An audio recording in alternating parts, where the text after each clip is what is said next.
तो इस induction programme में मैंने वही बताया कि आप लोगों को मेन रूप में ये बताना है कि हमें पढ़ाई कैसे करनी है और आगे कैसे जाना है, किसी टॉपिक को बुक कैसे पढ़नी है, किन शब्दों के मायने निकालने हैं, कैसे पढ़ना है, किस तरीके की चीज़ों को रिवीजन करना है, कंसल्ट कैसे की चीज़ें की जाती है, क्वेश्चन किस रूप में पूछे जा सकते हैं, और छोटे छोटे से बारीक से टॉपिक जो किताबों के अंदर मेंशन नहीं होते, किताबों में दिए नहीं रहते, उनके बारे में हमें एक समझ किस तरीके से विकसित करनी है। तो ये एक आइडियल बताना है। जैसे होता है ना टेस्ट देना, खाना बाद में होता है, पहले टेस्ट करा लेते हैं, थोड़ा सा टेस्ट।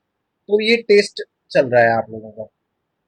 जैसे ही टेस्ट लगेगा फिर तो खाना अपने आप खा लोगे यार। टेस्ट तो जीभ पे लग गया, सेंसेस में प्राइमा मचा दिया, फिर तो आप खा लोगे, अपने आप ही खा लोगे। तो यही पढ़ाई का होता है। अगर हमें पढ़ाई में मजा आने लग गया, कॉन्सेप्ट की अंडरस्टैंडिंग बन गई, थोड़े थोड़े बेसिक से टॉपिक समझ में आ गए, तो फिर तो हम धीमे धीमे, हमारा इंटरनल इंथ्यूजियाज्म ही इतना काम करने लगता है कि हम आराम से किसी भी टॉपिक को या किसी भी सिलेबस को कवर कर सकते हैं। ठीक है ना। फिर वो कहते हैं ना, हम फिर एक बार जो बात लग गई तो वो फिर हम अपने आप में अंत तक जाके रुकेगी, तो वो अंत तक ही रुकती है फिर वो बात। आपको फिर किसी की सपोर्ट की जरूरत नहीं होगी। धीरे धीरे आपकी जितनी भी सपोर्ट है, धीरे धीरे आपके फैमिली मेंबर, सारी चीज जिनके ऊपर आज आप डिपेंडेंट हो, वो धीरे धीरे आप इंडिपेंडेंट होते चले जाओगे, और अपने एक दिन ऐसा आएगा कि अपने पैरों पे खुद खड़े हो जाओगे। इतनी आपके अंदर अंडरस्टैंडिंग डेवलप हो जाएगी। करेक्ट है। इसी बात को लेकर हम आज का टॉपिक को स्टार्ट कर रहे हैं, सारी चीजों को लेकर। स्टेट, राज्य। राज्य क्या होता है? राज्य शब्द सुना है ना। सामान्य तौर पर हम क्या करते हैं, राज्य शब्द को किस रूप में समझते हैं? उत्तर प्रदेश जैसे प्रांत, मध्य प्रदेश जैसे प्रांत, तो प्रांतों को हमने राज्य के रूप में डिफाइन कर रहा है। जबकि राज्य वास्तविकता में किसी समाज की राजनीतिक संरचना को कहा जाता है। तो राज्य का शब्द का जो वास्तविक अर्थ है होता है ना, वो किसी भी समाज की राजनीतिक संरचना को होता है, जिसे वास्तविक स्थिति में देखा तो नहीं जा सकता, लेकिन हाँ, उसे व्यवहारिक तौर पर प्रयोग में लाया जा सकता है। जैसे संसद,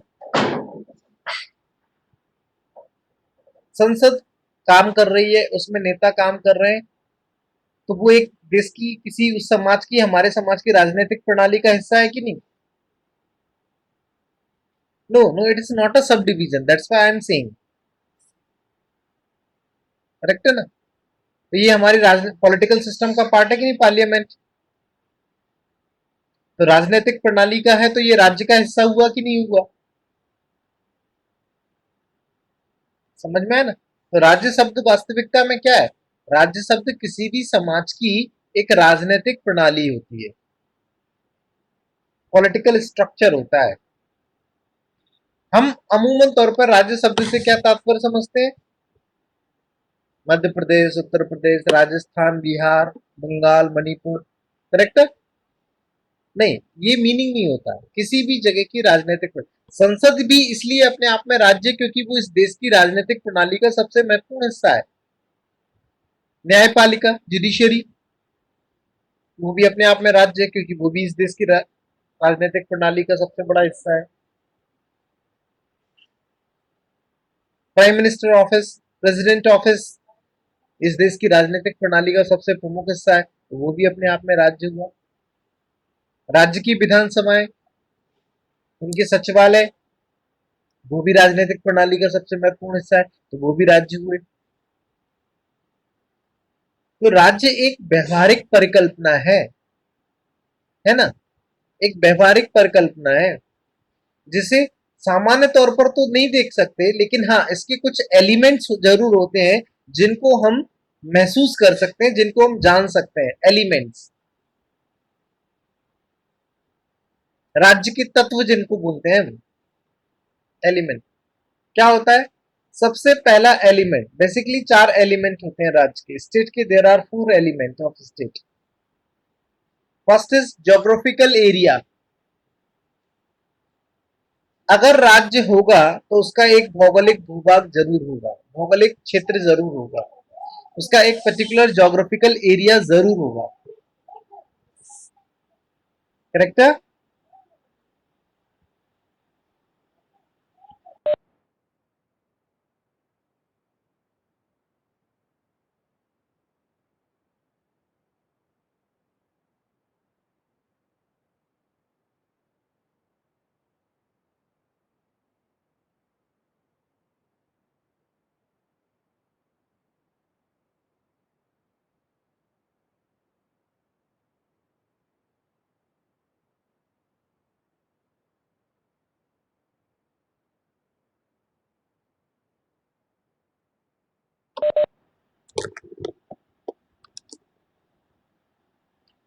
करेक्ट है।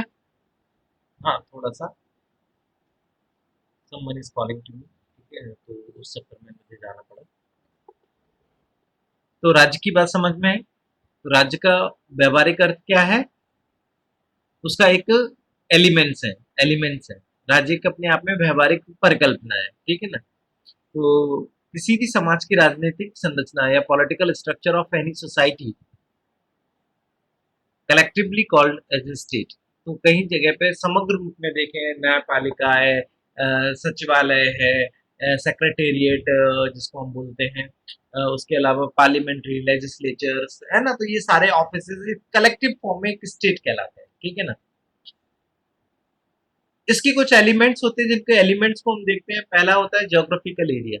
अगर स्टेट को आपको देखना है तो उसके एलिमेंट्स को देखना पड़ता है सबसे पहले, तो उसके कौन कौन से तत्व है। जैसे हम कहते हैं ना, मनुष्य का शरीर क्या है? अपने आप में शरीर अपने आप में कुछ नहीं, बहुत सारे अंगों का एक समुच्चय, sets of the organs. We have a different different organs. Organs अपने आप में क्या है? It's a sets of the tissues. What is tissue? Sets of the cells. ऐसे ही पढ़ते ना, सेल है, टिश्यू है, फिर उसके बाद में ऑर्गन्स है, ऑर्गन सिस्टम है, देन ऑर्गन सिस्टम में बॉडी है ना। कलेक्टिवली ये इस तरीके के बहुत सारे ऑर्गन सिस्टम मिलके एक बॉडी का निर्माण करते हैं। ऐसे ही राज्य के भी अपने कुछ एलिमेंट होते हैं, स्टेट के भी अपने कुछ एलिमेंट होते हैं। और पहला एलिमेंट होता है ज्योग्राफिकल एरिया। ज्योग्राफिकल एरिया सबसे इंपॉर्टेंट होता है। अगर मान लीजिए कोई स्टेट है जिसका अपना कोई ज्योग्राफिकल एरिया डिफाइंड नहीं है, जैसे आपने देखा होगा धर्मशाला में तिब्बतियन लोग हैं, लॉट ऑफ तिब्बतियन लोग माइग्रेट करके इधर की तरफ आए हैं। तो वो भारत में अपनी छोटी पूरी सरकार का, अपना गवर्नमेंट, अपने लोगों का, एक समाज का एक वो बना रखी है, एक तरीके की एक सरकार के तौर पर चलाते हैं, है ना। आपने सुना होगा दलाई लामा वगैरह हिमाचल प्रदेश में बहुत सारे लोग माइग्रेट करके तिब्बत से आए। चूंकि वो उनका अपना भूभाग नहीं है, तो वास्तविक तौर पे वो उसको अपना राज्य नहीं बोल सकते। उनका भूभाग तो तिब्बत है, लेकिन वो तिब्बत से माइग्रेट करके आए हैं भारत के रीजन में। अपना एक कुछ भी समाज बना ले, एक सरकार बना ले, वो अपने आप में कोई एक उनमें से प्रधानमंत्री बन जाए, एक मुख्यमंत्री बन जाए, या कुछ भी बन जाए, ठीक है ना। वो अपने आप में उनके लोग उनकी बातों को माने, लेकिन चूंकि उनके पास में अपना भूभाग नहीं है, लैंड एरिया नहीं है, तो वो अपने को राज्य के तौर पर डिक्लेयर नहीं कर सकते ना। तो इट्स अ इम्पोर्टेंस। तो बिना भूभाग के कोई राज्य नहीं हो सकता, बिना ज्योग्राफिकल एरिया के कोई भी राज्य नहीं हो सकता है। करेक्ट है।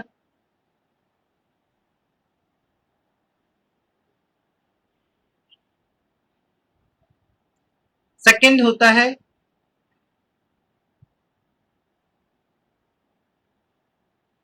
गवर्नमेंट। नहीं, गवर्नमेंट बाद में। सेकंड होता है population. The second second thing is population, जनसंख्या। अगर आपका लैंड एरिया भी है, भूभाग भी है, लेकिन उस पर कोई लोग निवास नहीं करते हैं, there is no population at all, वहां लोग ही नहीं है, तो कभी राज्य फंक्शन में आ सकता है? आपने कभी ऐसा देखा जहां निर्जन में कोई सरकार चल रही हो, कोई राज्य की हो, जहां पर कोई लोग ही न रहते हो?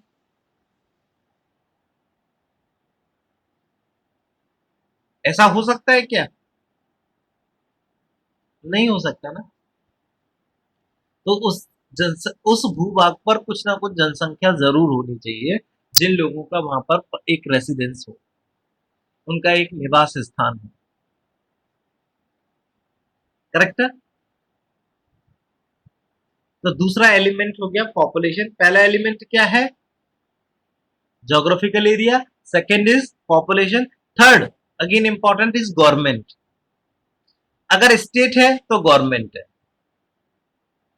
वास्तविक स्थिति में स्टेट और गवर्नमेंट के बीच में फर्क इतना है, जैसा फर्क हम किसी एब्स्ट्रैक्ट आइडियोलॉजी को जानने में करते हैं। एब्स्ट्रैक्ट का मतलब होता है अस्पष्ट, अमूर्त रूप।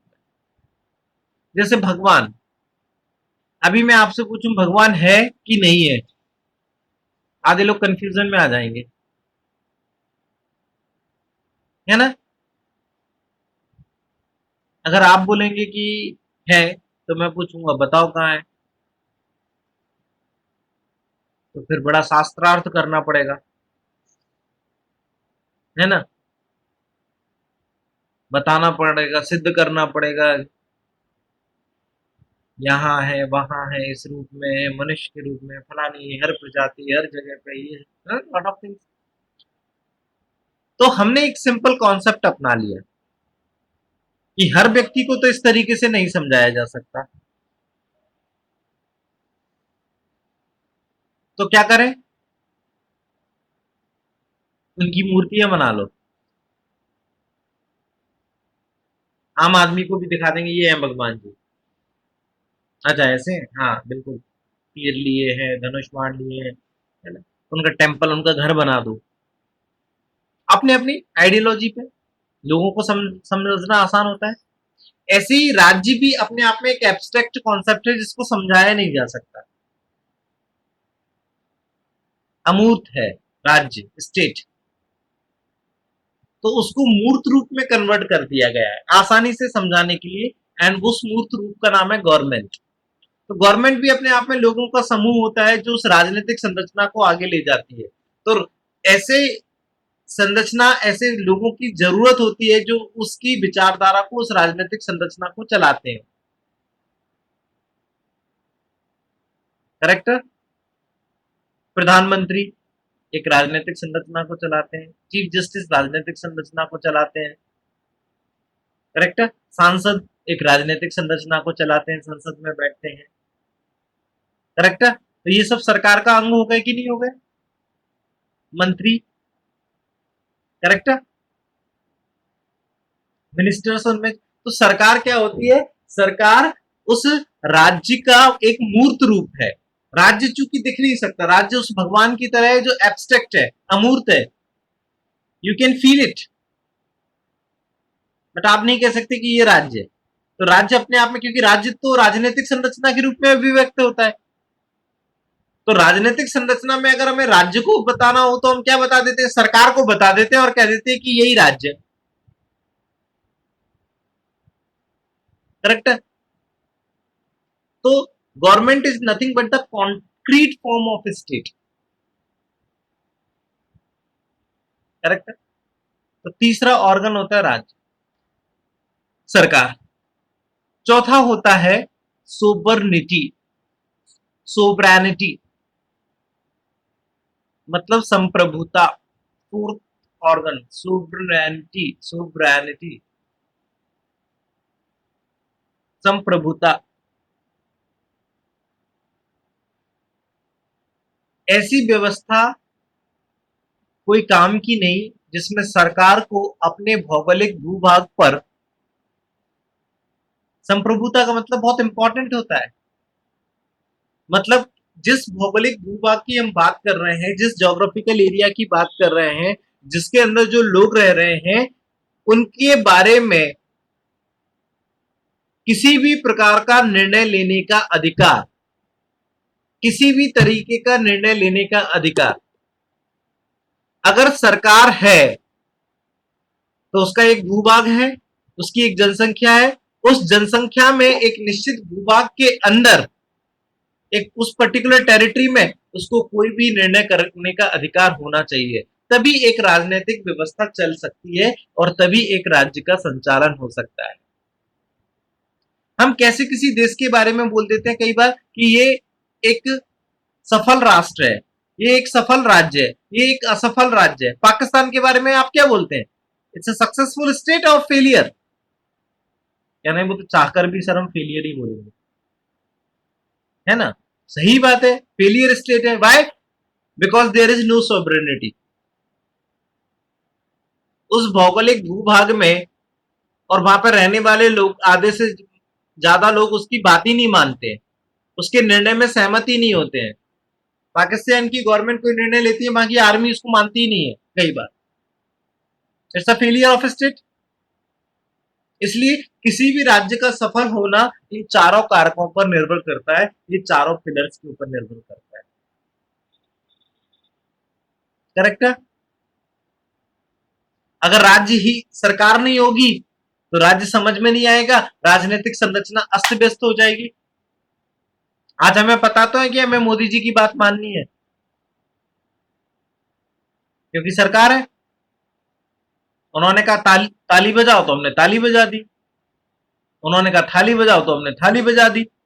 अरे कुछ भी है, पसंद आए ना पसंद आए वो एक अलग बात है, लेकिन राज्य है तो राज्य की बात माननी पड़ेगी। कम से कम एक स्ट्रक्चर तो है कि कोई हमसे कह रहा है। हाँ, अगर ज्यादा परेशानी है तो 2023 में वोट मत देना, और क्या है, दूसरे वाले को ले आना। करेक्ट है? लेकिन राजनीतिक संरचना का होना जरूरी है, सरकार का होना जरूरी है, और सरकार का होने मात्र से नहीं होता, सरकार के पास में संप्रभु शक्तियां भी होनी चाहिए, सोवरेन पावर्स भी होनी चाहिए, मतलब उसके निर्णय को मान्यता मिलनी ही चाहिए, तभी वो एक सफल राष्ट्र के रूप में कार्य कर सकता है। करेक्ट है? तो राज्य शब्द का मतलब समझ में आया? किसी भी समाज को की एक राजनीतिक संरचना। ये समाज, समाज से मतलब ये नहीं कि मैं ब्राह्मण समाज और क्षत्रिय समाज की बात कर रहा हूं, इस भारतीय भूभाग में रहने वाले व्यक्तियों का समुच्चय।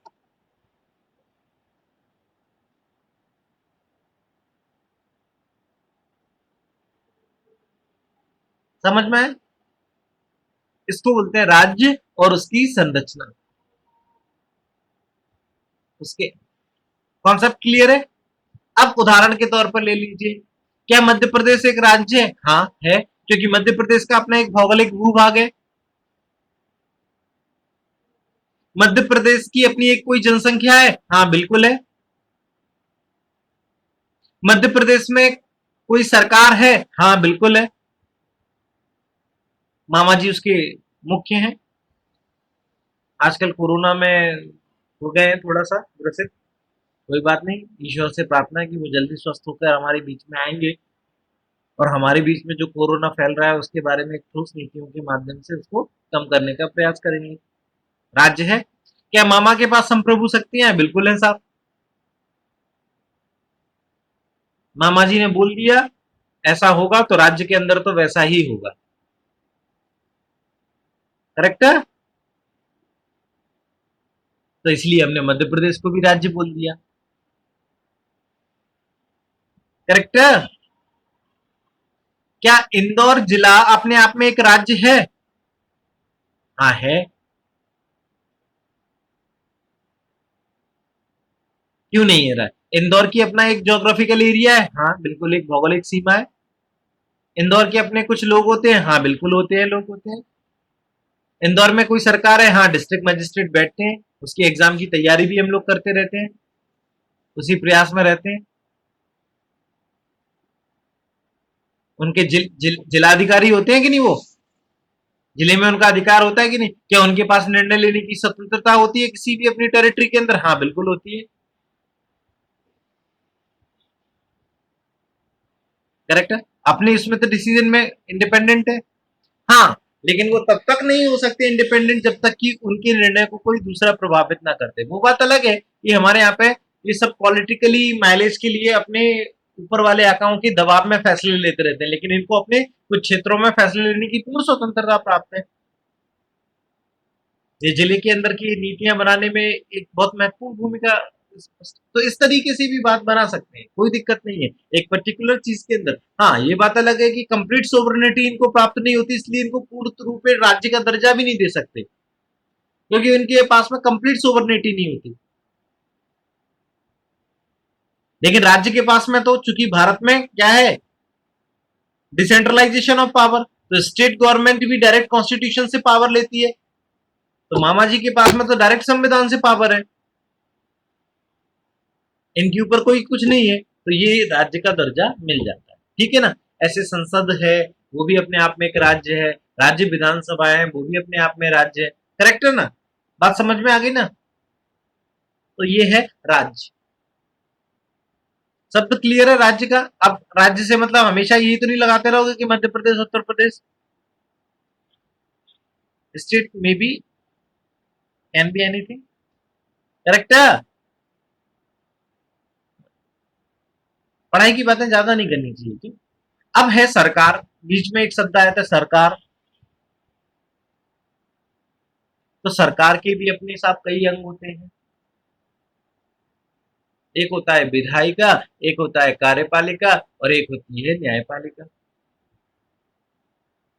Executive, legislatures and judiciary. Correct है। एग्जीक्यूटिव्स क्या होते हैं? एग्जीक्यूटिव्स भी दो प्रकार के होते हैं, एक permanent executive and political executive.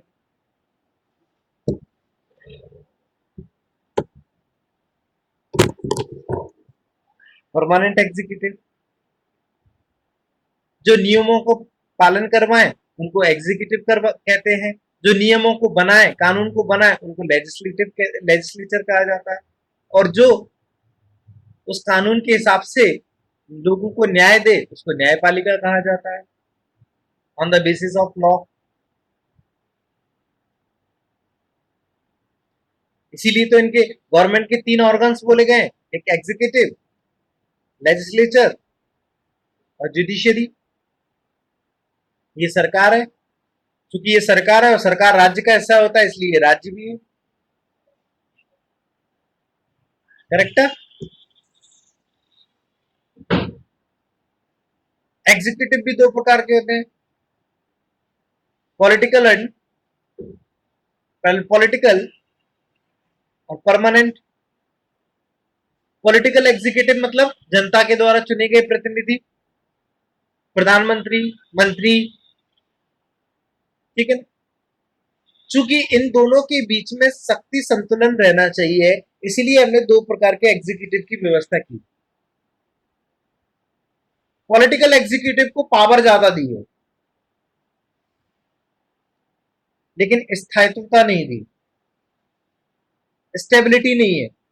5 साल के अंदर बार बार उनका टेस्ट लेते हैं। पावर बहुत ज्यादा है, सबसे ज्यादा सुप्रीम पावर है उनके ऊपर। एग्जीक्यूट करने के लिए वो किसी भी प्रकार का डिसीजन ले सकते हैं, यस ले सकते हैं। लेकिन हमने उनको स्टेबिलिटी नहीं दी, ऐसा नहीं दिया कि 60 साल तक के बाद में एक बार बन गए तो 60 साल तक की छुट्टी। क्योंकि अगर पावर भी दे दी और स्टेबिलिटी ऑफ टेन्योर भी दे दिया तो ये डेस्पोटिक हो सकते हैं, निरंकुश हो सकते हैं, अपने आप को रावण समझने लग जाएंगे, कहेंगे अहम ब्रह्मस्मि, हम ही ब्रह्म है। सो जो प्रधानमंत्री जी मोदी जी को हमने पावर भी सबसे ज्यादा दे रखी है क्योंकि पॉलिटिकल एग्जीक्यूटिव है, और स्टेबिलिटी भी दे देते हैं कि 60 साल से पहले आपको, 60 साल के बाद ही रिटायर करेंगे आपको। तो फिर तो आप ही समझ लो आपका क्या क्या बंदी होती। निरंकुश हो सकते थे ना, अब कौन हटाने वाला है उनको? तो नहीं, पॉलिटिकल एग्जीक्यूटिव के पास में पावर सबसे ज्यादा दी, और परमानेंट एग्जीक्यूटिव के पास में स्टेबिलिटी ज्यादा दी है, लेकिन पावर कम दी है। उनको पॉलिटिकल एग्जीक्यूटिव के अंदर काम करना पड़ता है, जैसे आईएएस, आईपीएस, ब्यूरोक्रेसी। आप एक बार चुन जाओगे तो 60 साल तक की नौकरी फ्री, सरकारी, मजे में। तो आपको स्टेबिलिटी दी है। मोदी जी आए या पप्पू जी आए, आपको कोई लेना देना नहीं, आपकी नौकरी चकाचक 60 साल तक, आपको किसी से इन्फ्लुएंस भी नहीं होना। करेक्ट है। पप्पू जी से मेरा अभिप्राय मतलब कोई एनी एक्स पर्सन, आप जिसको आप जो सोच रहे हो दिमाग में, मेरा बोलने का मतलब वो नहीं है, एनी एक्स।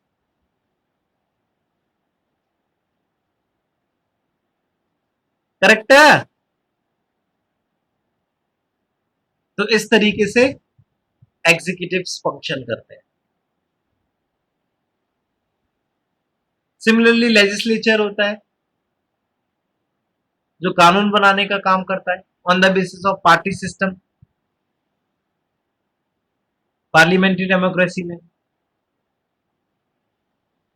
उसके अपने रिप्रेजेंटेटिव्स कानून बनाते हैं, चुन के आते हैं, वो कानून बनाते हैं। Yes, this is the political executive, law frame करते हैं। जुडिशरी, बिल्कुल जुडिशरी अपने आप में होती है, लॉ के बेसिस पर होती है।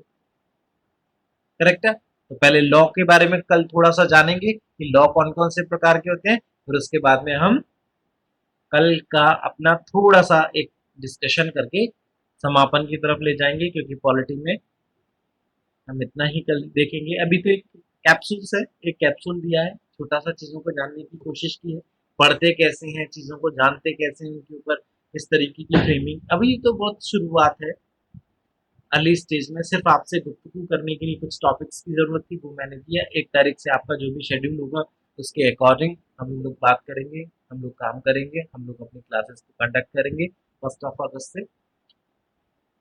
करेक्ट है। और सेकंड आपका जो रहेगा वो 30 जून को मैंने लास्ट कोरोना वायरस की क्लास लेनी है ना, कोरोना वायरस के ऊपर, ठीक है ना। तो उसके ऊपर 30 जून को हम क्लास लेंगे। ओके, तो ठीक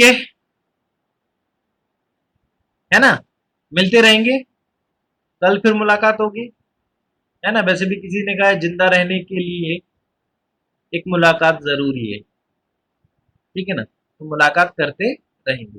थैंक यू।